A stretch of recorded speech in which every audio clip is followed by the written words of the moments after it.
I'm Jason Statham, but for copyright purposes, I'm Mason.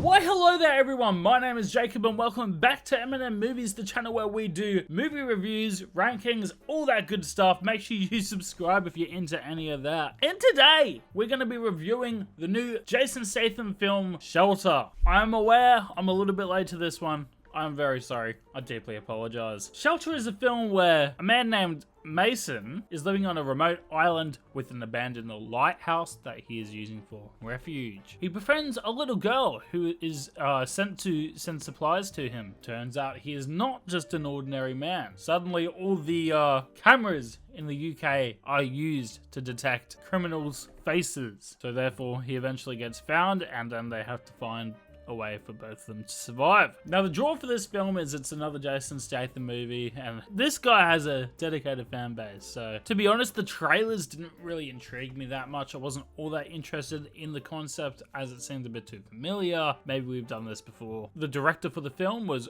Rick Roman Wow, I just don't know, okay? He has a mid to decent catalogue of films, but yeah, overall, I just didn't have that many high expectations for this one.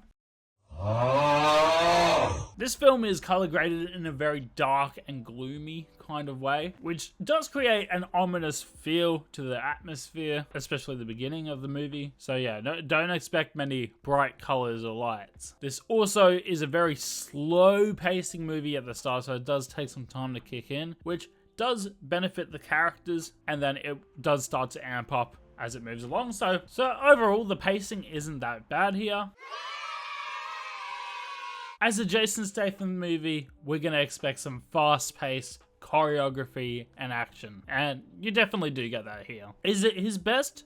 No. But it does have its cool moments, and I did like the little car chase we had here too. The relationship is also cute between the two lead members of the cast, with a decent performance from Bodhi Ray Brethnak, and Jason Statham is Jason Statham. If you like Jason Statham, you'll like Jason Statham. So yeah, the dynamic does work here.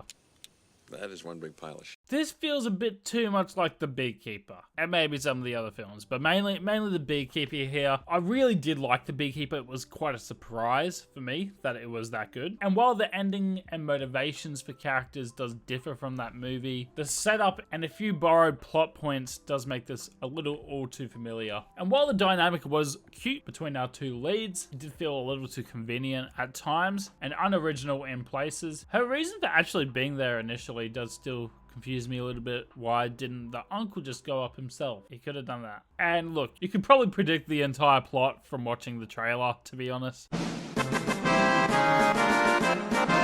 While the movie never really lost me, it was just enjoyable in parts. Not a memorable watch, unfortunately. Look, if you're a Jason Statham fanboy or fangirl, you will get some enjoyment here along with some casual audience members too. It's fun in places. If you go for Jason Statham, you're probably gonna like it. However, if you want to remember the film that you were watching by the following week, that's not happening here. So yeah, you can wait till this one comes out. That I don't see much of a reason going and seeing it in cinemas unless, again, you're a Jason Statham fan. IMDb gave it a 6.5 out of 10, and Rotten Tomatoes critics gave it a 62% with an audience score of 87%. My score, unfortunately, is 5.8 out of 10. This is my leaderboard for the year so far. Some things have jumped in a few places. But anyway, guys, what did you think of this film? Was it good? Was it mid? Was it bad? Let me know in the comments down below. If you're new here, subscribe, like the video, do all those good things, and I will see you guys in the next one.